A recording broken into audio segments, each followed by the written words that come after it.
Dabney had been born in an unnamed city on an unnamed island, one that owed allegiance to neither archipelago. Her childhood had been joyous and her education extravagant. She graduated at the top of her university class, and her aptitude scores gained her admission to the highest areas of the Codex structure. After 2 more years of rigorous training, her initial cohort of hopeful cadets had dropped from 20 to 7. Her first field assignment required her to leave the only home she'd ever known, and she embraced the challenge with anticipation. She traveled via an underwater stealth craft, arriving on a fine night late in wind on the island of Peckle in the western archipelago. The following morning, she presented herself at the local harbor and booked passage to Keslo. She'd arrived 9 years ago, and while women rarely traveled, the season of wind was the best time for it.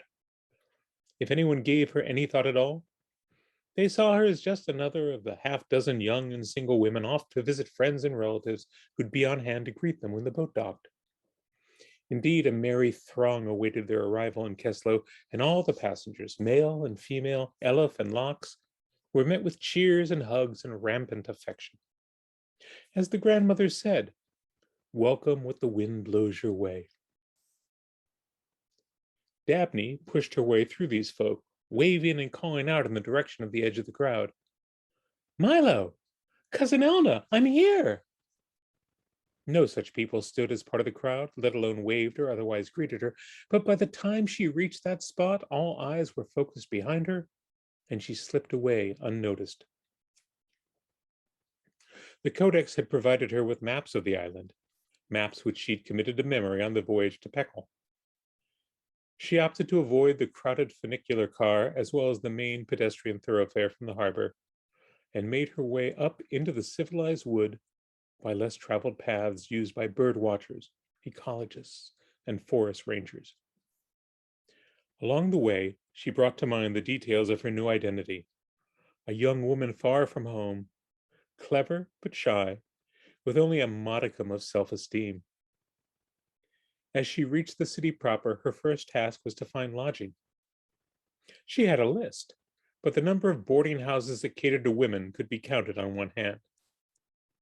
Despite her maps, she fell into her role and asked directions. Friendly and generous, the citizenry of Keslo guided her right where she intended to go. "I'm new in Keslo and have no family here. I need a place to live," she told the domina, a middle-aged Lox woman named Janks. "I've heard you have rooms to let. Is that right?" "We have several," she replied slowly, avarice blotting out any asking of how or where Dabney might have heard such a thing. Her eyes swept over Dabney, assessing her clean but simple attire. A drab dress cut in a style that had been in vogue many seasons ago.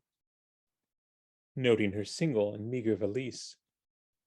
From a basic room with shared facilities, to a larger space with a private bath, and finally, a grand suite with a parlor. Dabney let her face and posture reflect relief. Her eyes widened with hope, and her ears rose ever so slightly, with a quiver of anticipation. Her theater instructor would have applauded the performance. It elicited the desired response from Janks, a visceral decision that here was a young woman who would give her no trouble, who understood and obeyed authority. Letting the domina believe she was in charge was the surest way Dabney knew to get what she wanted. "All meals are served in the common dining room. You can keep dry goods in your room, but I don't allow any cooking there. There's a cold pantry that's always stocked if you miss a meal, but if you live in my house, you make it your business to take at least one meal a day at the prescribed times. I like to see my boarders, not just rent to them. Is that clear?" "Yes, of course." She bobbed her head in submissive agreement, paused, and then, in a tentative voice, asked, "What are the rates of the available rooms?" Jenks rattled off a trio of amounts, all surprisingly fair. Dabney paid on the spot for the lowest grade room, locking it in for a full year. The domina flapped an ear, surprised at the advance payment. No, no, that won't do. If you have that much on hand, you would be better to choose one of the larger rooms for a shorter span. If you please, explained Dabney, head bowed and eyes not quite meeting the domina's gaze. This money represents an investment from my mother and aunts. They did not approve of my setting off to pursue my own fortunes, but nor did they wish to withhold their support. As a compromise, they've given me 1 year to prove myself or give up my folly and return home, where they are holding a position for me in the family business. If it's folly, said Jenks, then why not enjoy yourself for a time and then return? Dabney shook her head and remained firm. Her handler among the Kodaks had assured her that while cost was not an issue, a fancier room would only draw more attention to her. That was fine. She'd spent the last pair of years with only a bunk on the sleeping porch in the speaker's dorm. Compared to that, even the smallest room in a boarding house on Keslow would seem a luxury. No, thank you. I'm sure the basic room will suit me fine. Successful dominas are pragmatic dominas, and cash in hand was cash she could spend. Jenks welcomed her new boarder and settled her into the cheaper room. After dropping her one bag off at the foot of the bed of her new room, she followed the domina on a tour of the house, learning the layout of the place and meeting those other women who happened to be enjoying a cold snack in the dining room or passing time playing a game of stones in the house's parlor. She made a small show of asking directions to some local businesses, an apothecary, a sundry shop, a clothing store, and when she left by the main door, the assumption, to the extent that anyone gave her departure any thought, was that she'd gone off to acquire such things as a new arrival might need. She did stop to purchase some clothing, but more in order to effect a disguise, wearing one of her new acquisitions as she departed with a parcel containing additional outfits, as well as her old one. Then, for the rest of the afternoon, she strolled through several neighborhoods, walking all the major boardways of Keslow's civilized wood, meshing studied memory to the live experience and confirming the best and second best routes to reach her target's home from 20 different locations. Then, the dutiful new tenant, she returned to Jenks's boarding house in time for the evening meal. She enjoyed more introductions, followed by gentle questions from the other residents, for which she had a plethora of scripted responses and surprisingly tasty fare. Later that night, at a time when ordinary folk would have long since been abed, Dabney slipped from the house and set off in the opposite direction of her destination, a precaution against the unlikely possibility that someone, for whatever reasons, might be following her. She chose a Widdershins course, spiraling ever closer to her goal, until she arrived outside the home of her assigned target. No light came from within, and she positioned herself amidst a modest sartha plant beneath an open bedroom window. From within, Dabney heard the faint noise of snoring. She settled herself against the closed buds, slipping a tab of cough under her tongue, and waited for the drug to grant her access to Nefshans. The tabs used by field agents gave off almost none of the telltale scent of spiral mint, albeit at a cost of a briefer period of enhancement. Still, her work wouldn't take long. Her perceptions of the particles came first as the sight of the glowing tapestry of her Nefshans, swaddling her in her own memories. She dismissed these from her awareness as swiftly as they had come, much as any speaker would. But any resemblance to a traditional summoning ended there.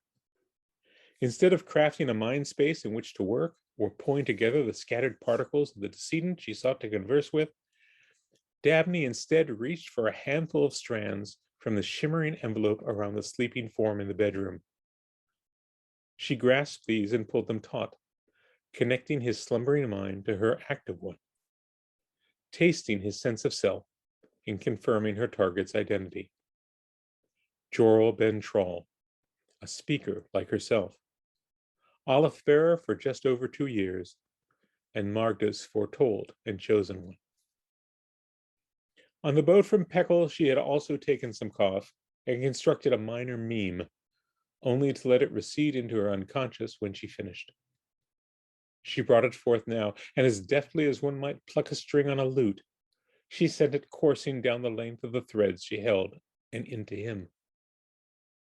It was a small thing, a technique taught to all speakers in the Codex, connecting to another's Nefshan's threads to slip a random thought or two into their unconscious mind. Such tiny things would grow over the course of a season or two, building on and flavoring the thoughts and predispositions already there. Not mind control per se, except for the very weakest of intellects, but a slow nudge in a desired direction, a predisposition. It was a near harmless but nonetheless forbidden game that each class of novices had played on one another in their dorms, altering one's preference for this vegetable or that instructor. In this instance, the seeds she passed to him were more personal, or would be in time. Planting done, Dabney let go of Joral's threads, dismissed all Nefshans from her awareness, and crept from beneath his window. She returned to the boarding house, jimmied the locked door without waking Jenks, and crept down the hall to her room for her first night's sleep on Keslow. In the morning, she returned to Joral's neighborhood, this time in the company of a realtor. Dabney insisted the other woman accept an excessive commission for her help, and by coincidence, bypassed the traditional bureaucratic delays imposed upon newcomers to an island. Before evening, she had taken possession of an empty shop quite near her target's home, with all the paperwork attributing ownership to a fictitious aunt living far away in the eastern archipelago. Days passed, and she occupied herself with additional forms and licenses, ordered fixtures and shelves, and established routine accounts with local vendors. At the end of the first 10 days on Keslow, she had opened a small bookstore, posting someone else's name in the front window and casting herself as a hired shop girl. After that, it was simply a matter of waiting. There was no doubt in Dabney's mind that her seed would sprout. The only question was when. Unlike the simple pranks played in the dorms, she'd planted a complex thought, wrapped in a series of tiny and subtle changes. This wasn't a game where she'd win points for quick results. She had plenty of time before she could reap the rewards of her sowing. She embraced patience and settled into her new community. She sold sufficient books to meet her minimal expenses and avoided the need of requesting supporting funds from her superiors. After a lifetime of the rigor among the codex, the slower pace of running a bookshop came as a welcome vacation, and she discovered a talent for business and the satisfaction of it. She doubted her situation could last, but while it endured, Dabney allowed herself the savor of it.